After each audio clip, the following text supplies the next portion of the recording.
Ketika Sip dan Asima pulang ke rumah, lalu Asima mengatakan bahwa dia sangat terkesan dan mengagumi Anandi. Dia adalah gadis yang sangat cerdas, pandai, dan bertalenta. Asima terus memuji Anandi. Dia mengatakan, baru pertama kali ini aku menemukan gadis seperti Anandi.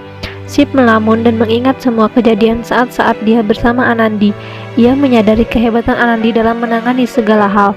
Sip mulai terpesona dan mengagumi Anandi dengan semua sikapnya yang begitu sopan dan baik. Sepertinya mulai tumbuh perasaan Anandi di hati Sip. Asima terus berbicara namun Sip terus melamun. Di sisi lain, Jagdish bertemu dengan Gauri menceritakan semuanya, bahwa dia akan mulai bekerja mulai besok. Gauri memikirkan bagaimana jika Jagdish tahu dia akan menjadi asistenku. Jagdish bertanya, mengapa kau diam saja Gauri? Gauri membuat alasan. Di malam hari, mereka makan bersama dan berbicara satu sama lain. Kemudian tiba-tiba Jagdish berbicara tentang paman Gauri. Gauri merasa tidak enak lalu ia pergi ke dapur dan mengingat kejadian di masa lalu. Keesokan paginya, Asima telah bersiap untuk berpamitan kepada Sip. Dia merasa sedih kemudian memberikan sebuah surat dan beberapa hadiah kepadanya. Asima sangat sedih harus meninggalkan Sip. Tak lama kemudian Anandi datang dan membawa sebuah hadiah untuk Asima. Dia memberikan hadiah itu kepada Asima. Asima membuka kadonya dari Anandi dan mengatakan, ini sangat indah Anandi. Anandi mengatakan, aku khusus membuatkan ini untukmu. Lalu mereka berdua saling berpelukan dan Sip mengantar Asima pulang. Di sisi lain, nenek ingin merayakan ulang tahun Sip dan Byron bertanya mengapa. Nenek menjawab, baru-baru ini dia telah menjadi anggota keluarga dan Sip tidak memiliki keluarga di sini. Jadi apa salahnya kita merayakan bersama-sama? Nenek tidak ingin memberitahu Sip karena dia ingin memberikan kejutan. Fasan menjelaskan bahwa Sip berasal dari kota dan mereka merayakannya secara berbeda. Nenek ingin penjelasan dari Fasan dan dia menjelaskan mereka biasanya suka minum dan musik dalam ulang tahunnya, tapi nenek tidak mendengarkan dan mengatakan dia ingin mengaturnya. Fasan mengalah dan setuju mereka akan melakukan perayaan. Sementara itu, Jagdish melakukan puja dan Gauri menyiapkan makanan. Jagdish mengatakan akan sangat baik karena mereka akan bekerja sama. Gauri mengatakan bagaimana Jagdish bangun pagi hari ini dan dia tidak perlu memberitahu Gauri dan merapikan pakaian Jagdish. Dan bertanya dari mana dia mendapatkan uang. Dia menyatakan bahwa dia dan Gauri keduanya sama-sama bekerja di tempat yang sama. Karena itu dia perlu berpakaian rapih dan bagus sepertinya. Lalu mereka berdua berangkat kerja.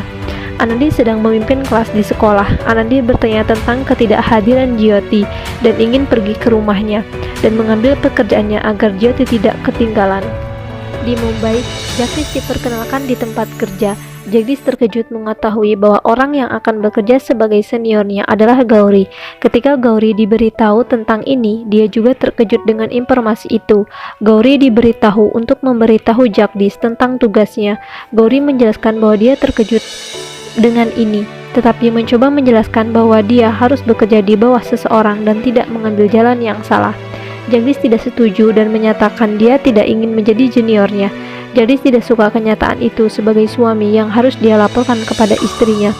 Bagaimana seorang suami menjadi bawahan istrinya?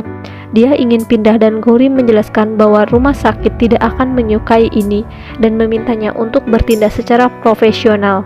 Dia menenangkan Jagdish jika mereka dapat pindah setelah beberapa saat. Anandi pergi ke rumah Jyoti dan melihat banyak hadiah di dalam rumah. Dia bertanya tentang hal ini. Orang tua enggan untuk memberitahu Anandi seluruh cerita tentang pernikahan yang terjadi dan menyatakan Jyoti sakit saat ini, karena itu tidak hadir. Anandi menemui Jyoti dan memberitahu mereka untuk merawatnya. Anandi pergi untuk memberikan pekerjaan sekolah dan kemudian melihat mehendi di tangannya Jyoti. Dia masih tidak mengerti apa yang terjadi dan menjelaskannya bahwa memakai mehendi tidak akan membantunya dengan lebih baik. Sip menelpon Anandi dan memberitahunya tentang situasi kerja dan memintanya ke beberapa tempat. Karena dia mengenal orang desa, dia setuju untuk datang. Anandi memberitahu Jyoti untuk lebih baik dan minum obat tepat waktu. Jyoti memeluk Anandi dan tanpa sedih. Ibunya meminta Jyoti untuk tidak mengatakan apa-apa kepada Anandi dan Anandi pun pergi. Di tempat lain, Gauri memperkenalkan Jagdish ke tim. Dia memperhatikan bahwa Gauri tidak mengambil hubungan apa yang mereka miliki. Dia tidak memperkenalkannya sebagai suami. Lalu Jagdish mengingat bagaimana di masa lalu dia melakukan hal yang sama dengan Gauri dan Anandi. Ia saat itu mengenalkan Anandi sebagai temannya, dan sekarang semua itu terjadi padanya. Sepertinya Jagdish mendapat karma.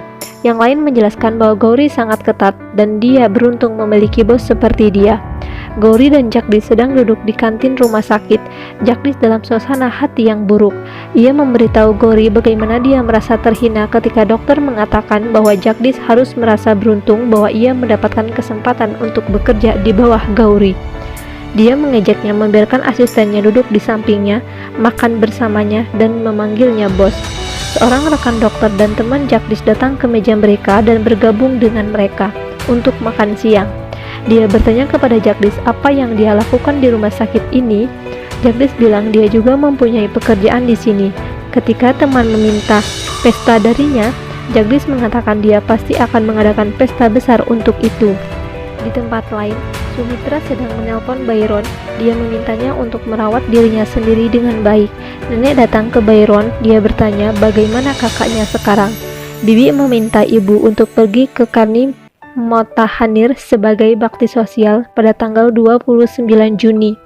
Dia juga mengatakan bahwa jika sakit lututnya tidak memungkinkan nenek pergi, maka Gena atau Anandi juga bisa menggantikannya.